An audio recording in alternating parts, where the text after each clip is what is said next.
तो अभी उपस्थित हुए हैं आपके सामने हिमाचल प्रदेश की सुबह की ताज़ा खबरों के साथ। तो इससे पहले खबरों के सिलसिले को शुरू करें, आपसे निवेदन है चैनल को आप जरूर सब्सक्राइब करें। तो पेश यहाँ सुबह के मुख्य समाचार। राष्ट्रीय राजमार्ग चंडीगढ़ मनाली से सीधा जुड़ा कीरतपुर नेरचौक 4 लेन।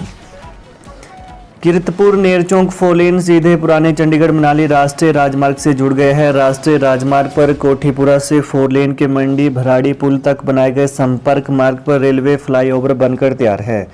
4 लेन के पुराने राष्ट्रीय राजमार्ग से जुड़ने से शिमला से हमीरपुर और कांगड़ा जाने वाले वाहनों को सीधा लाभ मिलेगा।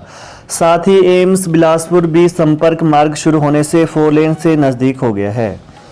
बता दें कि शिमला से हमीरपुर और कांगड़ा जाने वाले वाहन कोठीपुरा से इस संपर्क मार्ग से सीधा 4 लेन पर पहुंच सकेंगे। इन जिलों को जाने वाले वाहनों को बिलासपुर शहर से होकर नहीं जाना पड़ेगा। वहीं वाहन कोठीपुरा से 4 लेन पर होकर सीधे भगेड़ पहुंचेंगे। इससे करीब आधा घंटा समय और तेल की बचत भी होगी। हिमाचल की पहली फूल मंडी बंद, अब सेब के कारोबार की तैयारी। हिमाचल प्रदेश की पहली फूल मंडी में कारोबार के लिए आड़तियों की ओर से मना करने के बाद अब इसे बंद कर दिया गया है। इस साल अभी तक यहां कोई फूल नहीं बिका है। मंडी के 10 आड़तियों ने भी दुकानों की चाबियां मंडी समिति को सौंप दी हैं। वहीं अब फूल मंडी को साथ लगती सेब मंडी के साथ मर्ज किया जा रहा है, जिसके निर्देश कृषि मंत्री चंद्र कुमार ने दिए हैं। अब मंडी समिति ने 10 दुकानों की नीलामी प्रक्रिया भी शुरू कर दी है। कोविड काल से फूल मंडी परवाणु के बंद होने की चर्चाएं शुरू हो गई थी।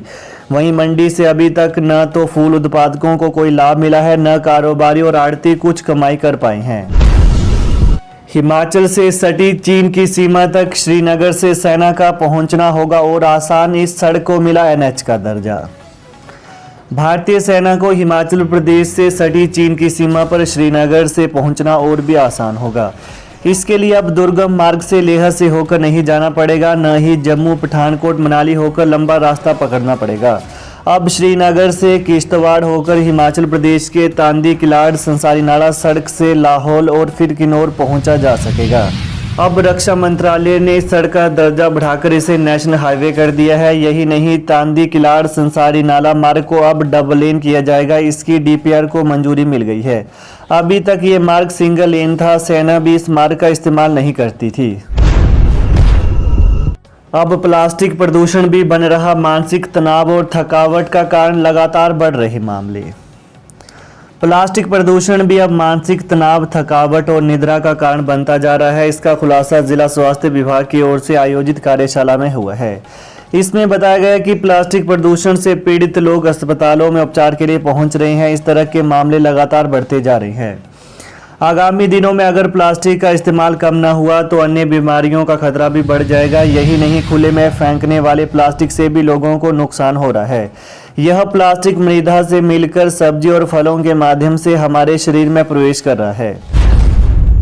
पोस्ट कोड 980 कला शिक्षकों की भर्ती परीक्षा का परिणाम सशर्त होगा जारी, CM ने दिए निर्देश। पेपर लीक मामले में भंग कर्मचारी चयन आयोग हमीरपुर के माध्यम से ली गई पोस्ट कोड 980 कला शिक्षकों की भर्ती परीक्षा का परिणाम सशर्त जारी होगा। सचिवालय पहुंचे नाराज अभ्यर्थियों की मांग पर मुख्यमंत्री सुखविंदर सिंह सुक्खू ने सोमवार देर रात को ADG विजिलेंस को इस बाबत निर्देश दिए। वहीं मुख्यमंत्री ने कहा कि इस परीक्षा को पास करने वाले जिन अभ्यर्थियों पर शक है उनके परीक्षा परिणाम को होल्ड किया जाए। मुख्यमंत्री ने विजिलेंस से फाइल पर इस बाबत प्रस्ताव भेजने को कहा है। हाईकोर्ट को भी इसकी सूचना देने का फैसला लिया है। शिमला के चौपाल में बनेगी देश की पहली रूट स्टॉक रोग मुक्त नर्सरी, बागवानी मंत्री करेंगे निरीक्षण। केंद्र सरकार के clean plant program of India में शिमला जिले के चौपाल में देश की पहली रूट स्टॉक रोग मुक्त नर्सरी स्थापित होगी। चौपाल के थुरला स्थित कृषि विभाग के फार्म में 15 हेक्टेयर भूमि पर सेब के 1 लाख उच्च गुणवत्ता वाले रोग मुक्त पौधे तैयार करने का लक्ष्य है।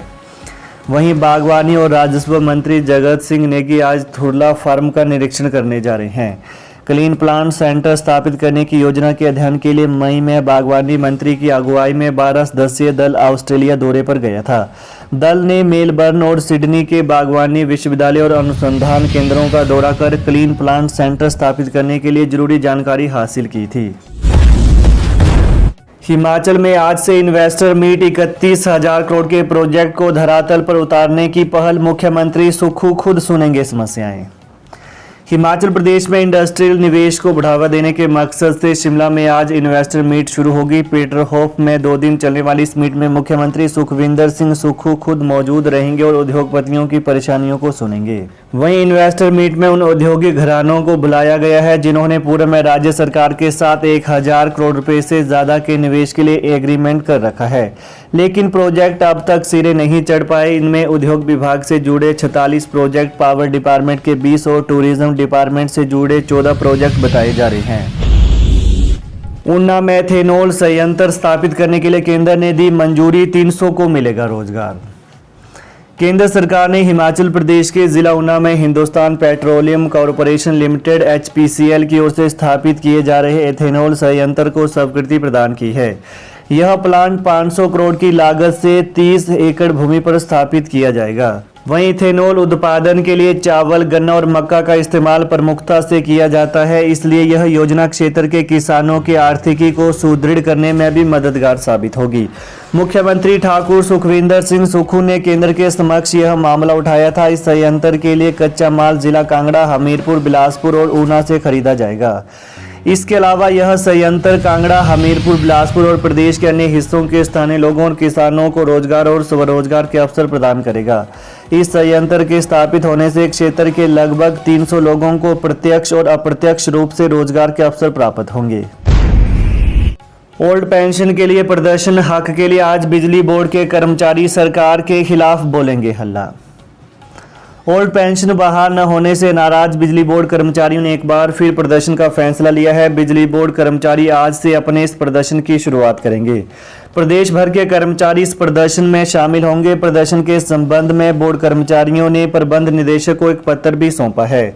बिजली बोर्ड कर्मचारियों ने जून महीने में भी NPS का शेयर कटने की संभावना जताई है। प्रदेश भर के कर्मचारियों के लिए ओल्ड पेंशन अप्रैल माह से लागू हो चुकी है और कर्मचारियों का NPS शेयर नहीं काटा जा रहा है। ओल्ड पेंशन और GPF के खाते खुलवाने को लेकर कर्मचारियों से शपथ पत्र भी लिए जा रहे हैं, जबकि बिजली बोर्ड में अभी तक ओल्ड पेंशन लागू नहीं हो पाई है। अप्रैल और मई माह में कर्मचारियों का NPS शेयर काटा जा चुका है। हिमाचल की फाइनेंशियल कंडीशन बिगड़ी, कैबिनेट बैठक में विस्तृत चर्चा। 800 करोड़ का लोन लेने के बाद भी घाटा, वाटर सेस रैशनलाइजेशन को कमेटी। हिमाचल की आर्थिक स्थिति बेहद खराब हो गई है। राज्य में ओवरड्राफ्ट के हालात बन गए हैं। इसे लेकर पिछले कल कैबिनेट बैठक में भी चर्चा की गई। कैबिनेट निर्णय की जानकारी देते हुए इंडस्ट्री मिनिस्टर हर्षवर्धन चौहान ने कहा कि मुख्य सचिव ने फाइनेंशियल स्थिति को लेकर मंत्रिमंडल को जानकारी दी। उन्होंने कहा कि हिमाचल की ट्रेजरी आज माइनस में है। 1,000 करोड़ के घाटे को कम करने के लिए सरकार कल 800 करोड़ रुपए के लोन लेने का निर्णय लिया है। फिर भी ट्रेजरी 200 करोड़ के घाटे में रहेगी। इस बीच केंद्र सरकार ने हिमाचल की लोन लेने की लिमिट कम की है। एक्सटर्नल एडिट प्रोजेक्ट में भी कल लगाया है। हिमाचल के 8,000 करोड़ रुपए से ज्यादा के एक्सटर्नल प्रोजेक्ट केंद्र के पास हैं। इसे देखते हुए मुख्यमंत्री सुखविंदर सुक्खू ने केंद्रीय कैबिनेट मंत्री से इस शर्त को हटाने का आग्रह किया है। तो ये हैं आज सुबह के मुख्य समाचार। तो प्रदेश की ताज़ा खबरों को पाने के लिए चैनल को आप जरूर सब्सक्राइब करें। जय हिंद, जय हिमाचल। तो ये हैं आज सुबह के मुख्य समाचार। तो प्रदेश की ताज़ा खबरों को पाने के लिए चैनल को आप जरूर सब्सक्राइब करें। धन्यवाद। जय हिंद, जय हिमाचल।